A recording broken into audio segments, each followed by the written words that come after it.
ज्योति बिंदु परमात्मा से है मेरी आत्मा, अब चल कर ले मिलन। ओम शांति। 27 मार्च 2026 बाबा के महावाक्य। मीठे बच्चे, ज्ञान सागर बाप द्वारा तुम मास्टर ज्ञान सागर बने हो। तुम्हें ज्ञान का तीसरा नेत्र मिला है, इसलिए तुम हो त्रिनेत्री, त्रिकालदर्शी और त्रिलोकीनाथ। मीठे बच्चे, ज्ञान सागर बाप द्वारा तुम मास्टर ज्ञान सागर बने हो। तुम्हें ज्ञान का तीसरा नेत्र मिला है, इसलिए तुम हो त्रिनेत्री, त्रिकालदर्शी और त्रिलोकीनाथ। प्रश्न: विश्व की रूहानी सेवा तुम बच्चों के सिवाय कोई नहीं कर सकता है, क्यों? उत्तर: क्योंकि तुम्हें ही सुप्रीम रूह की शक्ति मिलती है। पहले तुम आत्माओं को सुप्रीम रूह द्वारा ज्ञान का इंजेक्शन लगता है, जिससे तुम 5 विकारों पर स्वयं भी विजय प्राप्त करते और दूसरों को भी कराते हो। ऐसी सेवा और कोई कर न सके। कल्प कल्प तुम बच्चे ही ये रूहानी सेवा करते हो। ओम शांति। बाप की याद में बैठना है और कोई भी देहधारी की याद में नहीं बैठना है। नए नए जो आते हैं बाप को तो जानते ही नहीं हैं। उनका नाम तो बड़ा सहज है, शिव बाबा। बाप को बच्चे नहीं जानते, कितना वंडर है। शिव बाबा ऊंचते ऊंच सर्व का सदगति दाता है, सर्व पतितों का पावन करता, सर्व का दुख हरता भी कहते हैं, परंतु वह कौन है ये कोई नहीं जानते सिवाय तुम बीके के। तुम हो उनके पोत्रे पोत्रियां, सो तो जरूर अपने बाप और उनकी रचना के आदि मध्य अंत को जानेंगे। बाप द्वारा बच्चे ही सब कुछ जान जाते हैं। यह है ही पतित दुनिया। सर्व कलयुगी पतितों को सतयुगी पावन कैसे बनाते हैं, सो तो बीके के सिवाय दुनिया में कोई नहीं जानते। कलयुगी दुर्गति से निकालने वाला सतयुगी सदगति दाता बाप ही है। शिव जयंती भारत में ही होती है। जरूर वह आते हैं, परंतु भारत को क्या आकर देते हैं ये भारतवासी नहीं जानते। हर वर्ष शिव जयंती मनाते हैं, परंतु ज्ञान का तीसरा नेत्र नहीं है, इसलिए बाप को नहीं जानते। गीत: नयनहीन को राह दिखाओ। ओम शांति। ये मनुष्यों का ही बनाया हुआ गीत है कि हम सब नयनहीन हैं। ये स्थूल नयन तो सबको हैं, परंतु अपने को नयनहीन क्यों कहते हैं? वह बाप बैठ समझाते हैं कि ज्ञान का तीसरा नेत्र कोई को है नहीं। बाप को नहीं जानना यह हुआ अज्ञान। बाप को बाप द्वारा जानना, इसको कहा जाता है ज्ञान। बाप ज्ञान का तीसरा नेत्र देते हैं, जिससे तुम सारी रचना के आदि मध्य अंत को जानते हो। ज्ञान सागर के बच्चे, तुम मास्टर ज्ञान सागर बन जाते हो। तीसरा नेत्र माना ही त्रिनेत्री, त्रिकालदर्शी, त्रिलोकीनाथ बन जाते हो।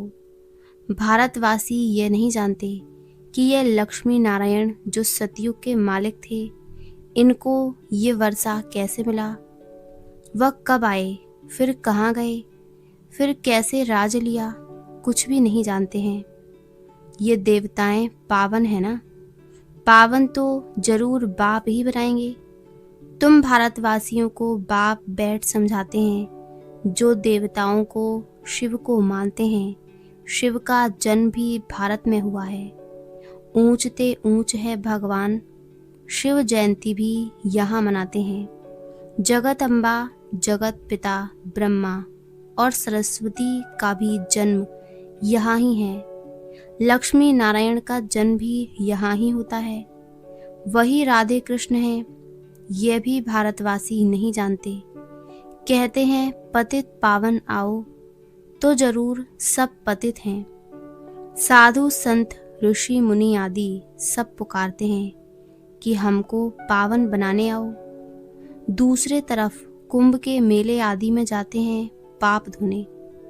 समझते हैं गंगा पतित पावनी है। पुकारते हैं कि पतित पावन आओ, तो मनुष्य किसको कैसे पावन बना सकते।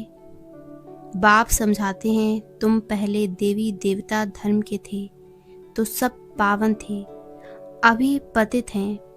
कहते हैं कि राह बताओ प्रभु, तो कहाँ की राह। कहते हैं बाबा जीवन मुक्ति की राह बताओ। हमारे में 5 विकार हैं। बाबा हम सब स्वर्ग में थे तो निर्विकारी थे, अभी विकारी पतित बन पड़े हैं। इसका कुछ राज तो समझाओ। यह कोई दंत कथाएं नहीं हैं। बाप समझाते हैं श्रीमद् भगवत गीता अथवा परमात्मा की सुनाई हुई गीता है। पतितों को पावन बनाने वाला है निराकार भगवान। मनुष्य को भगवान नहीं कह सकते। बाप कहते हैं इतने बड़े बड़े गुरु होते भी भारत इतना पतित कौड़ी जैसा क्यों बना है। कल की बात है कि भारत खंड स्वर्ग था। बाबा ने भारतवर्ष को स्वर्ग की सौगात दी थी। भारतवासी पतितों को आकर राजयोग सिखलाए पावन बनाया था। अब फिर बाप बच्चों के पास आया है सेवाधारी बन। बाप है रूहानी सेवाधारी, बाकी तो सब मनुष्य मात्र हैं जिस्मानी सेवाधारी। सन्यासी भी जिस्मानी सेवाधारी हैं, वह पुस्तक आदि बैठ सुनाते हैं। बाप कहते हैं कि मैं निराकार साकार साधारण बूढ़े तन में प्रवेश कर बच्चों को आकर समझाता हूँ। हे भारतवासी बच्चों, देखो रूहानी बाप रूहों को बैठ समझाते हैं। यह ब्रह्मा नहीं सुनाते हैं, लेकिन वह निराकार बाप इस तन का आधार लेते हैं। शिव को तो अपना शरीर नहीं है, सालिग्राम आत्माओं को तो अपना अपना शरीर है। पुनर्जन्म में आते आते पतित बन जाते हैं। अब तो सारी दुनिया पतित है, पावन एक भी नहीं। तुम सतो प्रधान थे, फिर खाद पड़ने से सतो से रजो तमो में आए हो। तुम भारतवासियों के पास शिव बाबा आकर शरीर धारण करते हैं, जिसको भागीरथ भी कहते हैं। मंदिरों में शंकर का चित्र दिखाते हैं, क्योंकि वह शिव शंकर इकट्ठा समझ लेते हैं। ये समझते नहीं कि शिव तो निराकार है, शंकर तो आकारी है। शिव शंकर इकट्ठा कैसे कहते हैं। अच्छा, फिर बैल पर सवारी कौन करते हैं, शिव व शंकर। सूक्ष्म वतन में बैल कहाँ से आया। शिव रहता है मूल वतन में, शंकर सूक्ष्म वतन में। मूल वतन में सब आत्माएं हैं, सूक्ष्म वतन में सिर्फ ब्रह्मा विष्णु शंकर हैं। वहाँ जानवर होते नहीं। बाप कहते हैं मैं साधारण बूढ़े तन में प्रवेश कर तुमको समझाता हूँ। तुम बच्चे अपने जन्मों को नहीं जानते हो। सतयुग से लेकर तुमने कितने जन्म लिए हैं, 84 जन्म लिए। अभी यह है पिछाड़ी का जन्म। भारत जो अमरलोक पावन था, वह अब मृत्युलोक पतित है। सर्व का सदगति दाता तो एक है ना। रुद्रमाला है ही परमपिता परमात्मा निराकार शिव की। श्री श्री 108 रुद्रमाला कही जाती है। सब शिव के गले का हार है। बाप तो है पतित पावन सर्व का सदगति दाता, सर्व को वर्षा देने वाला। लौकिक बाप से हद का वर्षा मिलता है, जिसको सन्यासी कागविष्टा समान सुख समझते हैं। बाप कहते हैं कि बरोबर ये तुम्हारा सुख कागविष्टा समान है। बाप ही आकर पतितों को पावन अथवा कांटों को फूल बनाते हैं। नॉलेज से, ये गीता की नॉलेज है। ये ज्ञान कोई मनुष्य नहीं समझा सकते हैं। ज्ञान का सागर पतित पावन बाप ही समझा सकते हैं। बाप से ही वर्षा मिलता है जो तुम ले रहे हो। तुम ही सिर्फ सदगति तरफ जा रहे हो, अभी तो संगम पर हो, वह तो कलयुग में है, अभी है कलयुग का अंत। महाभारत लड़ाई भी सामने खड़ी है। 5000 वर्ष पहले भी जब तुम राजयोग सीखते थे तो भंबोर को आग लगी थी। अभी तुम राजयोग सीख रहे हो, ये लक्ष्मी नारायण बनने के लिए। बाकी तो है भक्ति मार्ग। बाप जब आते हैं तो आकर स्वर्ग के द्वार खोलते हैं। बाप कहते हैं कि ये शिव शक्ति भारत माताएं तो भारत को स्वर्ग बनाती हैं श्रीमत पर। तुम हो शिव शक्ति भारत माताएं जो पूरे विश्व को स्वर्ग बना रही हो। तुम हो ही शिव की औलाद, उसको ही याद करते हो। शिव से शक्ति लेकर 5 विकारों रूपी शत्रुओं पर जीत पाते हो। तुम बच्चों ने 5000 वर्ष पहले भी भारत की रूहानी सेवा की थी। वो सोशल वर्कर्स करते हैं जिस्मानी सेवा, यह है रूहानी सेवा। सुप्रीम रूह आकर आत्मा को इंजेक्शन लगाते हैं, पढ़ाते हैं। आत्मा ही सुनती है। तुम आत्माएं हो, तुम ही 84 जन्म लेते हो। एक शरीर छोड़ दूसरा लेते हो। 84 जन्म ले 84 माँ बाप बनाए हैं। सतयुग त्रेता में तुमने स्वर्ग के सुख पाए, अब फिर बेहद के बाप द्वारा सुख का वर्षा ले रहे हो। बरोबर भारत खंड में ये लक्ष्मी नारायण का राज्य था। वहाँ दैत्य आदि कोई नहीं थे। तुम जानते हो अभी इस पुरानी दुनिया को आग लगनी है। मैं आकर ज्ञान यज्ञ रचता हूँ। तुम सब पवित्र देवता बनते हो। हजारों हैं जो देवता बनने का पुरुषार्थ कर रहे हैं।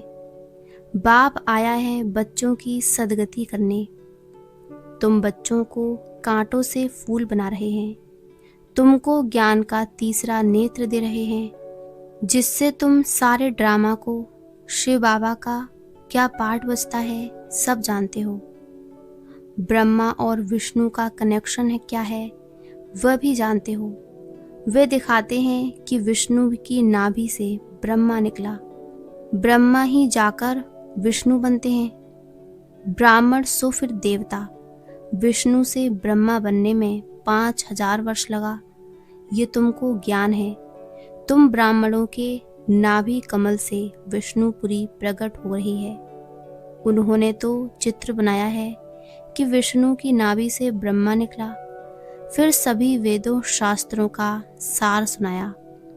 अब तुम ब्रह्मा द्वारा सारा सार समझते हो। बाप कहते हैं मुख्य धर्म शास्त्र हैं 4। पहले दैवी धर्म का शास्त्र है गीता। गीता किसने गाई? शिव बाबा ने। ज्ञान सागर पतित पावन सुख का सागर शिव बाबा है। उसने बैठ भारत खंड को स्वर्ग बनाया, न कि श्री कृष्ण ने। श्री कृष्ण तो मेरे द्वारा ज्ञान सुनकर फिर श्री कृष्ण बना। तो ये गुप्त बात हुई ना। नए नए बच्चे इन बातों को समझ न सकें। शिव बाबा ने स्वर्ग की स्थापना की, उसमें ये लक्ष्मी नारायण राज्य करते थे। अब तुम मनुष्य से देवता बन रहे हो। बाप कहते हैं इस मृत्यु लोक दुख धाम में तुम्हारा अंतिम जन्म है। भारत अमर लोक था, वहां दुख का नाम नहीं था। भारत परिस्तान था, अब कब्रिस्तान बना है, फिर परिस्तान होगा। ये सब समझने की बातें हैं। यह है मनुष्य से देवता बनने की पाठशाला।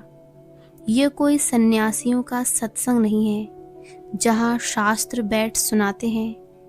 इन बातों को नया कोई समझ ना सके जब तक 7 दिन का कोर्स नहीं किया है। इस समय भक्त तो सब मनुष्य मात्र हैं।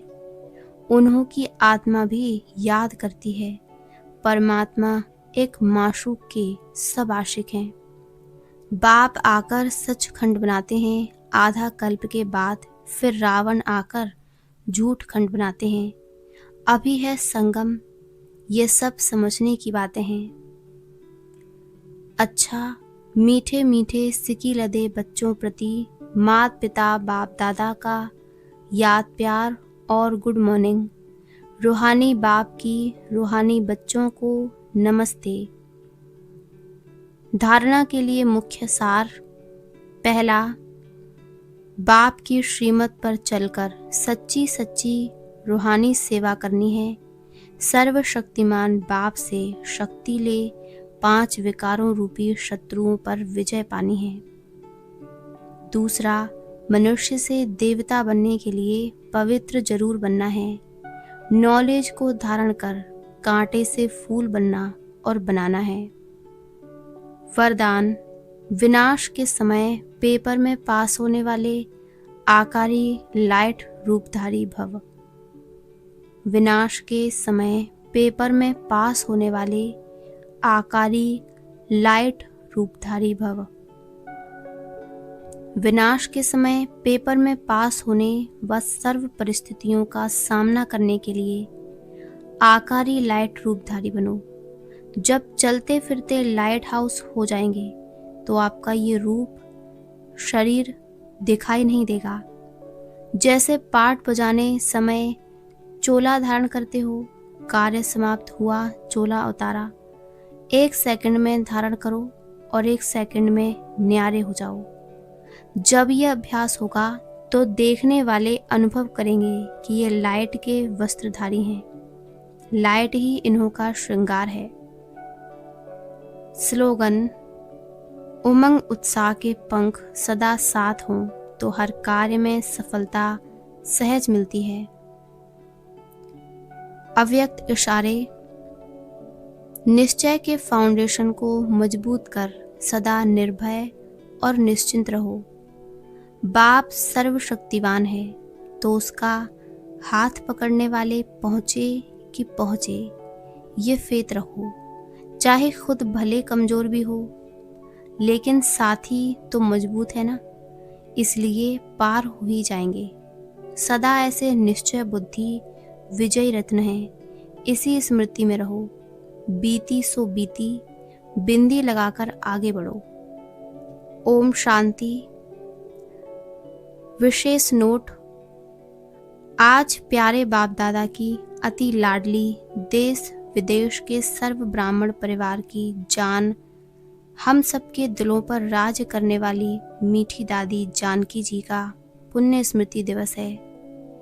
दादी जी ने 104 वर्ष की आयु तक विदेही व जीवन मुक्त स्थिति में रहे ज्ञान दान के साथ साथ गुणों का दान करते हुए पूरे परिवार की अलौकिक पालना की है। उनकी सार गर्भित अनेक ज्ञान के गुह्य रहस्यों से भरपूर क्लासेज सभी का मार्गदर्शन करती रही हैं।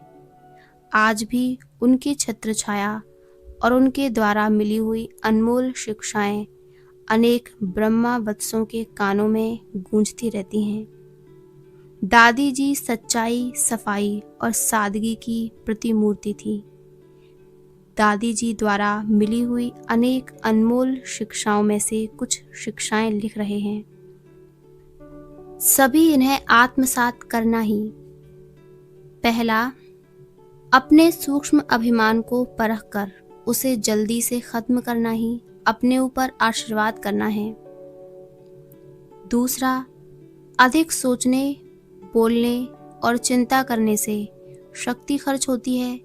साइलेंस में रहो तो शक्ति जमा हो।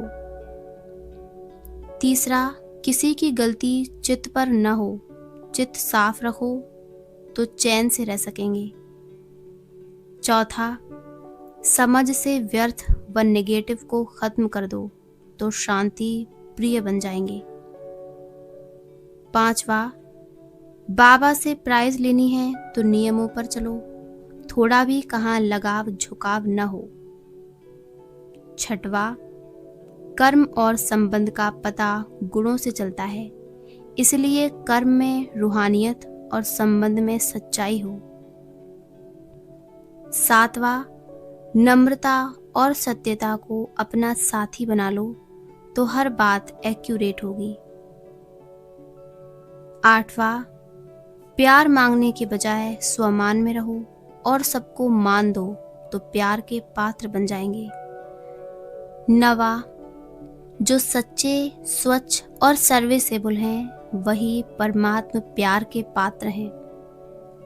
10वां, सेवा करते डबल लाइट रहना, यही सबसे बड़ी सेवा है।